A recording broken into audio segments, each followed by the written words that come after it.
Hi friends, ഈ വീഡിയോയിൽ arithmetic sequence അഥവാ സമാന്തര ശ്രേണി എന്ന പാഠഭാഗത്തിൽ നിന്നും ഒരുപാട് തവണ റിപ്പീറ്റ് ചെയ്ത് ചോദിച്ച ഒരു ചോദ്യമാണ് ഡിസ്കസ് ചെയ്യുന്നത്. Prove that the arithmetic sequence 6, 10, 14 etcetera does not contain any perfect square. 6, 10, 14 etcetera എന്ന സമാന്തര ശ്രേണിയിൽ പൂർണ്ണവർഗങ്ങളൊന്നും ഇല്ല എന്ന് തെളിയിക്കുക. ഇവിടെ നമുക്കൊരു അരിത്മെറ്റിക് സീക്വൻസ് അഥവാ സമാന്തര ശ്രേണി തന്നിട്ടുണ്ട്. 6, 10, 14 എക്സെട്ര. ഈ ഒരു അരിത്മെറ്റിക് സീക്വൻസ് അഥവാ സമാന്തര ശ്രേണിയിൽ പെർഫെക്റ്റ് സ്ക്വയർസ് അഥവാ പൂർണ്ണവർഗങ്ങൾ ഇല്ല എന്ന് തെളിയിക്കാനാണ് പറഞ്ഞിട്ടുള്ളത്. അപ്പൊ നമുക്ക് ആദ്യം തന്നെ എന്താണ് പെർഫെക്റ്റ് സ്ക്വയർസ് അഥവാ പൂർണ്ണവർഗങ്ങൾ എന്ന് അറിയണം. ഓക്കെ, അതായത് ഒന്നിന്റെ വർഗം അഥവാ ഒന്നിന്റെ സ്ക്വയർ എത്രയാണ്? 1 ഗുണിക്കണം 1, 1 തന്നെ. ഇനി രണ്ടിന്റെ വർഗം അഥവാ രണ്ടിന്റെ സ്ക്വയർ 2 ഗുണിക്കണം 2, 4. 3ന്റെ സ്ക്വയർ എത്രയാണ്? 3 ഗുണിക്കണം 3, 9. 4ന്റെ സ്ക്വയർ എത്രയാണ്? 4 ഗുണിക്കണം 4, 16. 5ന്റെ സ്ക്വയർ എത്രയാണ്? 5 ഗുണിക്കണം 5, 25. ഓക്കെ, ഇങ്ങനെ 6ന്റെ സ്ക്വയർ 36, 7ന്റെ സ്ക്വയർ 49, 8ന്റെ സ്ക്വയർ 64 എക്സെട്ര. ഇതുപോലെ പോകുന്ന 1, 4, 9, 16, 25 ഇങ്ങനെ പോകുന്ന നമ്പേഴ്സിനെയാണ് നമ്മൾ പെർഫെക്റ്റ് സ്ക്വയേഴ്സ് അഥവാ പൂർണ്ണവർഗങ്ങൾ എന്ന് പറയുന്നത്. അപ്പൊ ഈ നമ്പേഴ്സുകളൊന്നും ഈ ഒരു അരിത്മെറ്റിക് സീക്വൻസ് അഥവാ സമാന്തര ശ്രേണിയിൽ ഇല്ല എന്ന് പ്രൂവ് ചെയ്യാനാണ് നമ്മളോട് പറഞ്ഞിട്ടുള്ളത്. ഓക്കെ, സോ ഇതിലെ ഫസ്റ്റ് സ്റ്റെപ്പ് എന്ന് പറയുന്നത് ഈ അരിത്മെറ്റിക് സീക്വൻസ് അഥവാ സമാന്തര ശ്രേണിയുടെ കോമൺ ഡിഫറൻസ് അഥവാ പൊതുവ്യത്യാസം കണ്ടുപിടിക്കണം. എങ്ങനെയാണ് ഒരു അരിത്മെറ്റിക് സീക്വൻസിന്റെ കോമൺ ഡിഫറൻസ് അഥവാ പൊതുവ്യത്യാസം കണ്ടുപിടിക്കുന്നത്? സെക്കൻഡ് ടേമിൽ നിന്നും ഫസ്റ്റ് ടേം കുറച്ചാൽ മതി, അഥവാ രണ്ടാം പദത്തിൽ നിന്നും ആദ്യ പദം കുറച്ചാൽ മതി. അതായത് 10 - 6 എത്രയാണ്? 4. അതായത് ഈ ഒരു അരിത്മെറ്റിക് സീക്വൻസ് അഥവാ സമാന്തര ശ്രേണിയുടെ കോമൺ ഡിഫറൻസ് അഥവാ പൊതുവ്യത്യാസം 4 ആണ്. ഇനി അടുത്ത സ്റ്റെപ്പ് എന്താണ്? ഈ ഒരു അരിത്മെറ്റിക് സീക്വൻസിന്റെ ആൾജിബ്രായിക് ഫോം അഥവാ ബീജഗണിത രൂപം കണ്ടുപിടിക്കണം. അതിനുള്ള ഇക്വേഷൻ എന്താ? dn + f - d. d എന്ന് പറയുന്നത് ഈ അരിത്മെറ്റിക് സീക്വൻസിന്റെ കോമൺ ഡിഫറൻസ് അഥവാ പൊതുവ്യത്യാസമാണ്. f എന്ന് പറയുന്നത് ഫസ്റ്റ് ടേം അഥവാ ആദ്യ പദമാണ്. ഇനി d ന്റെ സ്ഥാനത്ത് 4 എന്നിട്ട് കൊടുത്തു, n അതുപോലെ എഴുതുന്നു, പ്ലസ് f എത്രയാണ്? ഫസ്റ്റ് ടേം 6 ആണ്, -4 ഈക്വൽ ടു 4n പ്ലസ് 6ന്ന് 4 പോയാൽ എത്രയാണ്? 2. അതായത് ഈ അരിത്മെറ്റിക് സീക്വൻസിന്റെ ആൾജിബ്രായിക് ഫോം അഥവാ ബീജഗണിത രൂപം എത്രയാണ്? 4n + 2 ആണ്. ഇത്രയും ക്ലിയർ ആയില്ലേ? ഇനി ഈ ഒരു പ്രൂഫ് നമ്മൾ ചെയ്യാനായിട്ട് പോകുന്നത് അരിത്മെറ്റിക് സീക്വൻസ് അഥവാ സമാന്തര ശ്രേണി എന്ന പാഠഭാഗം ഡിസ്കസ് ചെയ്ത സമയത്ത് നമ്മളൊരു റിമൈൻഡർ തിയറം പഠിച്ചിട്ടുണ്ടായിരുന്നു. അത് ഉപയോഗിച്ചാണ് ഈ പ്രൂഫ് നമ്മൾ സോൾവ് ചെയ്യാനായിട്ട് പോകുന്നത്. ആദ്യം തന്നെ എന്താണ് ആ തിയറം എന്ന് നോക്കാം. അതായത് ഒരു അരിത്മെറ്റിക് സീക്വൻസ് അഥവാ സമാന്തര ശ്രേണിയിലെ പദങ്ങളെ ആ അരിത്മെറ്റിക് സീക്വൻസിന്റെ കോമൺ ഡിഫറൻസ് അഥവാ പൊതുവ്യത്യാസം കൊണ്ട് ഹരിക്കുന്ന സമയത്ത് നമുക്ക് കിട്ടുന്ന റിമൈൻഡേഴ്സ് അഥവാ ശിഷ്ടങ്ങൾ തുല്യമായിരിക്കും. അതായത് ഇപ്പൊ ഇവിടെ ഈ അരിത്മെറ്റിക് സീക്വൻസിന്റെ കോമൺ ഡിഫറൻസ് അഥവാ പൊതുവ്യത്യാസം എത്രയാണ്? 4 അല്ലേ? ഈ 4 കൊണ്ട് 6നെ ഹരിക്കുമ്പോഴും 10നെ ഹരിക്കുമ്പോഴും 14നെ ഹരിക്കുമ്പോഴും ഈ ഒരു അരിത്മെറ്റിക് സീക്വൻസിലെ ഏതൊരു ടേമിനെ ഹരിക്കുമ്പോഴും നമുക്ക് കിട്ടുന്ന റിമൈൻഡേഴ്സ് അഥവാ ശിഷ്ടങ്ങൾ തുല്യമായിരിക്കും. ഓക്കെ, അപ്പൊ നമുക്ക് ആ ഒരു റിമൈൻഡർ കണ്ടുപിടിക്കണം. എങ്ങനെയാണ് നമുക്ക് കണ്ടുപിടിക്കുക? 2 മെത്തേഡ്സ് ഉണ്ട്. അതിൽ ഒന്നാമത്തെ മെത്തേഡ് നമുക്ക് ഈ ആൾജിബ്രായിക് ഫോം അഥവാ ബീജഗണിത രൂപത്തിൽ നിന്നും നേരിട്ട് കണ്ടുപിടിക്കാം. എങ്ങനെ? ഇവിടെ 4n + 2 ആണ് ഈ ഒരു അരിത്മെറ്റിക് സീക്വൻസിന്റെ ബീജഗണിത രൂപം എന്ന് പറയുന്നത്. ഈ 4n എന്ന് പറയുന്നത് 4ന്റെ മൾട്ടിപ്പിൾ ആണ്. ബാക്കി വരുന്നത് എന്താണ്? 2 ആണ്. അതായത് ഈ ഒരു അരിത്മെറ്റിക് സീക്വൻസിലെ ഏതൊരു പദത്തെയും കോമൺ ഡിഫറൻസ് അഥവാ പൊതുവ്യത്യാസമായ 4 കൊണ്ട് ഹരിക്കുമ്പോൾ റിമൈൻഡർ അഥവാ ശിഷ്ടം 2 ആയിരിക്കും. ഇനി റിമൈൻഡർ അഥവാ ശിഷ്ടം കണ്ടുപിടിക്കാനുള്ള രണ്ടാമത്തെ മെത്തേഡ് എന്താണ്? ഈ ഒരു അരിത്മെറ്റിക് സീക്വൻസിൽ ഏതെങ്കിലും ഒരു ടേം എടുക്കുന്നു, 6നെ എടുക്കുന്നു. 6ന് നമ്മളെ കോമൺ ഡിഫറൻസ് അഥവാ പൊതുവ്യത്യാസമായ 4 കൊണ്ട് ഹരിക്കുന്നു. 6ൽ എത്ര 4 ഉണ്ട്? 1. 1 ഗുണിക്കണം 4, 4. 6ൽ നിന്നും 4 പോയാൽ എത്രയാ? 2. അതായത് 6നെ 4 കൊണ്ട് ഹരിക്കുമ്പോൾ നമുക്ക് കിട്ടിയ റിമൈൻഡർ അഥവാ ശിഷ്ടം എത്രയാണ്? 2 ആണ്. 10നെ 4 കൊണ്ട് ഹരിക്കുമ്പോഴും 14നെ 4 കൊണ്ട് ഹരിക്കുമ്പോഴും ഒക്കെ നമുക്ക് എത്ര തന്നെ ആയിരിക്കും റിമൈൻഡർ അഥവാ ശിഷ്ടം കിട്ടുക? 2 ആയിരിക്കും. അതായത് ഒരു നമ്പർ, ഒരു സംഖ്യ ഈ ഒരു അരിത്മെറ്റിക് സീക്വൻസിലെ ടേം ആവണമെങ്കിൽ ആ ഒരു സംഖ്യയെ 4 കൊണ്ട് ഹരിക്കുന്ന സമയത്ത് നമുക്ക് റിമൈൻഡർ അഥവാ ശിഷ്ടം 2 കിട്ടിയിട്ടുണ്ടാവണം. എങ്കിൽ മാത്രമേ നമുക്ക് എന്ത് പറയാൻ സാധിക്കുകയുള്ളൂ? ആ നമ്പർ ഈ അരിത്മെറ്റിക് സീക്വൻസിലെ ഒരു ടേം ആണ് എന്ന് പറയാൻ സാധിക്കുകയുള്ളൂ. ഓക്കെ, സോ നമ്മളിവിടെ പ്രൂവ് ചെയ്യാൻ പോകുന്നത് ഈ പെർഫെക്റ്റ് സ്ക്വയേഴ്സ് അഥവാ ഈ പൂർണ്ണവർഗങ്ങളെ 4 കൊണ്ട് ഹരിക്കുന്ന സമയത്ത് റിമൈൻഡർ അഥവാ ശിഷ്ടം 2 കിട്ടരുത്. ഓക്കെ, 2 കിട്ടാതിരുന്നാൽ നമുക്ക് എന്ത് പറയാം? ഈ പെർഫെക്റ്റ് സ്ക്വയേഴ്സ് ഒന്നും ഈ അരിത്മെറ്റിക് സീക്വൻസിൽ ഇല്ല എന്ന് പറയാം. ക്ലിയർ ആയില്ലേ? സോ നമ്മൾ അതാണ് ഇവിടെ ചെയ്യാനായിട്ട് പോകുന്നത്. സോ നമുക്ക് ഇവിടെ ഓരോന്നിനെയും 1നെ 4 കൊണ്ട് ഹരിക്കുന്നു, 4നെ 4 കൊണ്ട് ഹരിക്കുന്നു, 9നെ 4 കൊണ്ട് ഹരിക്കുന്നു, അങ്ങനെ ഓരോ നമ്പേഴ്സിനെയും, ഓരോ പെർഫെക്റ്റ് സ്ക്വയേഴ്സിനെയും അഥവാ ഓരോ പൂർണ്ണവർഗ്ഗങ്ങളെയും എടുത്ത് 4 കൊണ്ട് ഹരിച്ച് റിമൈൻഡർ 2 അല്ല എന്ന് തെളിയിക്കാനായിട്ട് നമുക്ക് ബുദ്ധിമുട്ടാണ്.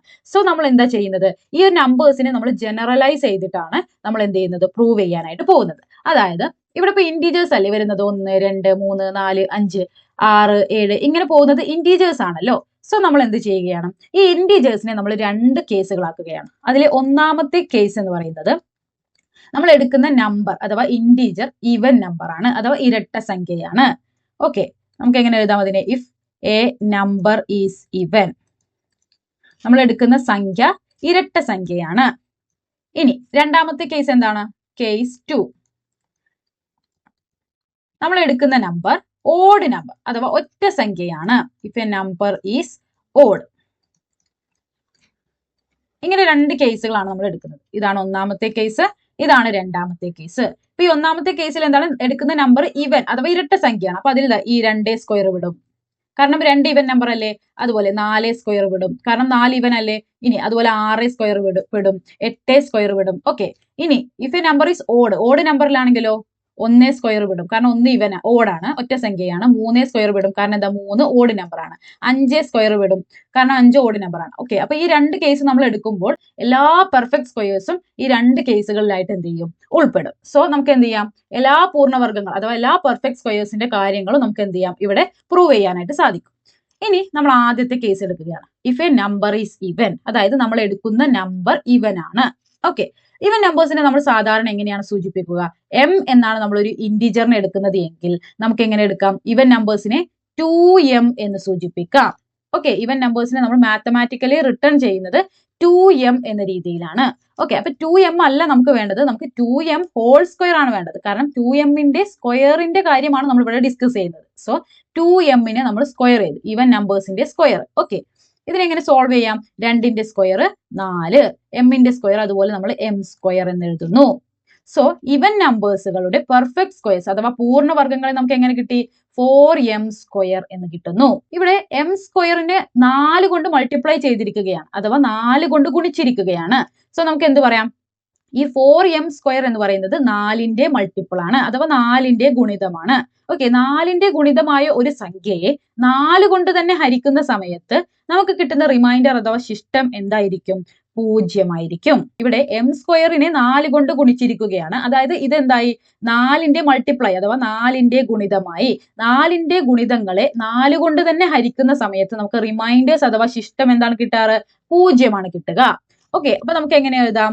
This number is a multiple of 4, so it leaves remainder 0 when divided by 4. അതായത് ഈ ഒരു സംഖ്യ എന്ന് പറയുന്നത് 4ന്റെ ഗുണിതമാണ്. അതുകൊണ്ട് തന്നെ ഈ സംഖ്യയെ 4 കൊണ്ട് ഹരിക്കുന്ന സമയത്ത് ശിഷ്ടം 0 ആയിരിക്കും. ഓക്കെ, സോ നമുക്ക് എന്ത് പറയാൻ പറ്റി? ഈ ഒരു നമ്പർ ഇവൻ ആണെങ്കിൽ നമുക്ക് കിട്ടുന്ന റിമൈൻഡർ അഥവാ ശിഷ്ടം 0 ആയിരിക്കും.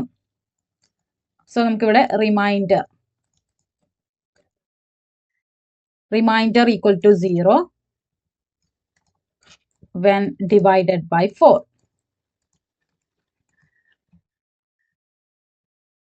ഓക്കെ, ഇനി രണ്ടാമത്തെ കേസ് നോക്കാം. എന്താണ്? നമ്പർ ഓഡ് നമ്പർ ആണ്, അതായത് സംഖ്യ ഒറ്റ സംഖ്യയാണ്. ഒറ്റ സംഖ്യകളെ എങ്ങനെയാണ് നമ്മൾ ഡിനോട്ട് ചെയ്യുക? ഈവൻ നമ്പേഴ്സിനെ അഥവാ ഇരട്ട സംഖ്യകളെ 2m എന്നാണെങ്കിൽ ഒറ്റ സംഖ്യകളെ 2m + 1 എന്നാണ് സൂചിപ്പിക്കുക. ഓക്കെ, 2m + 1 എന്നാണ് ഒറ്റ സംഖ്യകളെ നമ്മൾ സൂചിപ്പിക്കുക. ഒറ്റ സംഖ്യ അല്ല നമുക്ക് വേണ്ടത്, നമുക്ക് ഒറ്റ സംഖ്യകളുടെ പെർഫെക്റ്റ് സ്ക്വയേഴ്സുകളെയാണ് നമുക്ക് ആവശ്യം, പൂർണ്ണവർഗ്ഗങ്ങളെയാണ് നമുക്ക് ആവശ്യം. സോ നമ്മൾ എന്ത് ചെയ്തു? 2m + 1 ഹോൾ സ്ക്വയർ എന്ന് ചെയ്തു. ഇതിനെ എങ്ങനെയാണ് സോൾവ് ചെയ്യുക? നമുക്കറിയാം, a + b ഹോൾ സ്ക്വയറിനെ നമ്മൾ എങ്ങനെയാണ് സോൾവ് ചെയ്യുക? ആദ്യം നമ്മൾ aന്റെ സ്ക്വയർ എടുക്കും. ഓക്കെ, ദെൻ നമ്മൾ 2 ഗുണിക്കണം a ഗുണിക്കണം b. ഓക്കെ, അതായത് നമ്മൾ എങ്ങനെ എഴുതും? 2ab എന്ന് എഴുതും. പ്ലസ് നമ്മൾ എന്ത് എഴുതും? രണ്ടാമത്തെ സംഖ്യയുടെ സ്ക്വയർ, അതായത് ബി സ്ക്വയർ. ഇങ്ങനെയാണ് a + b ഹോൾ സ്ക്വയറിനെ നമ്മൾ എന്ത് ചെയ്യുക? സോൾവ് ചെയ്യുക. അതുപോലെയാണ് ഇവിടെ നമ്മൾ ചെയ്യുന്നത്. 2mനെ നമ്മൾ ആദ്യം 2m ഹോൾ സ്ക്വയർ എന്ന് എഴുതാം, പ്ലസ് 2 × 2m × 1. അതെങ്ങനെ എഴുതാം? 2 ഗുണിക്കണം 2m ഗുണിക്കണം 1. ഇനി പ്ലസ് ബാക്കി എന്താ ഉള്ളത്? 1 സ്ക്വയർ. ഓക്കെ, ഇനി ഇതിനെ നമ്മൾ സോൾവ് ചെയ്ത് എഴുതുകയാണെങ്കിൽ 4m², 2m ഹോൾ സ്ക്വയർ എന്തായി 4m² പ്ലസ് 2 ഗുണിക്കണം 2 4, 4m ഗുണിക്കണം 1 എന്ത് വന്നു 4m തന്നെ, പ്ലസ് 1² 1. ഇനി ഇതിൽ രണ്ടിലും കോമൺ ആയിട്ട് 4 ഇല്ലേ, 4നെ നമുക്ക് പുറത്തെടുക്കാം. ബാക്കി എന്താ m² plus m plus 1. Okay, 4m² plus m plus 1 എന്ന് നമുക്ക് കിട്ടി. 2m പ്ലസ് 1 ഹോൾ സ്ക്വയറിനെ നമ്മൾ സ്പ്ലിറ്റ് ചെയ്ത് സോൾവ് ചെയ്ത് നമുക്ക് എങ്ങനെ കിട്ടി 4m² പ്ലസ് m പ്ലസ് 1 എന്ന് കിട്ടി. ഇനി ഈ ടേമിലേക്ക് ഒന്ന് നോക്കിയാൽ മനസ്സിലാവും, ഇവിടെ m² പ്ലസ് m-നെ 4 കൊണ്ട് ഗുണിച്ചിരിക്കുകയാണ്. അതായത് ഇതെന്തായി 4ന്റെ മൾട്ടിപ്ലൈ അഥവാ 4ന്റെ ഗുണിതമായി. ഓക്കെ, അപ്പൊ ഇത് 4ന്റെ ഗുണിതമാണ്. ഇതിനെ 4 കൊണ്ട് ഹരിക്കുമ്പോൾ നമുക്ക് റിമൈൻഡർ എത്രയായിരിക്കും, 4ന്റെ ഗുണിതങ്ങളെ 4 കൊണ്ട് തന്നെ ഹരിക്കുന്ന സമയത്ത് നമുക്ക് റിമൈൻഡർ അഥവാ ശിഷ്ടം 0 ആയിരിക്കും. ഓക്കെ, ബാക്കി എന്താ വരുന്നത് 1. അതായത് ഈ ഒരു സംഖ്യയെ നമ്പർ അഥവാ സംഖ്യ ഓഡ് നമ്പർ അഥവാ ഒറ്റക്ക സംഖ്യയാണെങ്കിൽ അതിന്റെ പെർഫെക്റ്റ് സ്ക്വയേഴ്സിനെ 4 കൊണ്ട് ഹരിക്കുന്ന സമയത്ത് നമുക്ക് റിമൈൻഡർ അഥവാ ശിഷ്ടം എത്രയാണ് കിട്ടുന്നത് 1 ആണ്. സോ നമുക്ക് എങ്ങനെ എഴുതാം, റിമൈൻഡർ അഥവാ ശിഷ്ടം എത്രയാണ് കിട്ടുന്നത് 1 when divided by 4.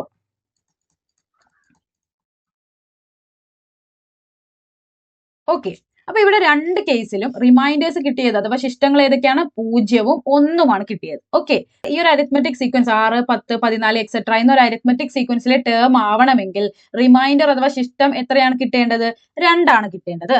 ഇവിടെ നമുക്ക് രണ്ടിലും എന്ത് ചെയ്തില്ല, 2 എന്നൊരു സംഖ്യ കിട്ടിയില്ല റിമൈൻഡർ ആയിട്ട്, അഥവാ ശിഷ്ടമായിട്ട് നമുക്ക് 2 കിട്ടിയില്ല. നമുക്ക് കിട്ടിയത് 0ഉം 1ഉമാണ്. സോ നമുക്ക് കൺക്ലൂഷൻ ആയിട്ട് എന്ത് എഴുതാം, കൺക്ലൂഷൻ പെർഫെക്റ്റ് സ്ക്വയേഴ്സ് അഥവാ പൂർണ്ണവർഗങ്ങൾ perfect squares leave reminder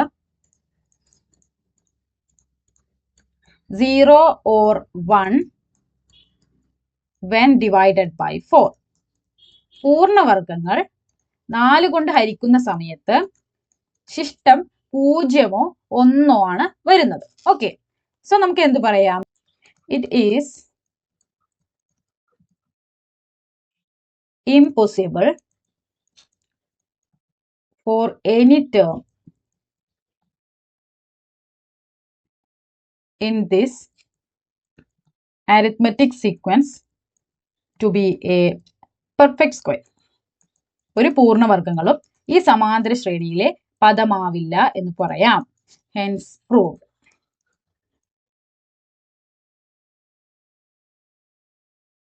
clear ആയില്ലേ? വളരെ ഈസിയാണ്. ഇത് നിങ്ങൾക്ക് മനസ്സിലാവാൻ വേണ്ടിയിട്ടാണ് ഇത്രയും വിശദമായിട്ട് പറയുന്നത്. വളരെ സിമ്പിൾ ആയിട്ട് മനസ്സിലാക്കിയാൽ വളരെ സിമ്പിൾ ആയിട്ട് ആൻസർ ചെയ്യാനായിട്ട് സാധിക്കും. 3 മാർക്കിനാണ് ഈ ചോദ്യങ്ങൾ വരാറ്. എല്ലാവർക്കും മനസ്സിലായെന്ന് വിചാരിക്കുന്നു. നിങ്ങളുടെ അഭിപ്രായങ്ങൾ കമന്റ് ചെയ്യാൻ മറക്കരുത്. Thanks for watching.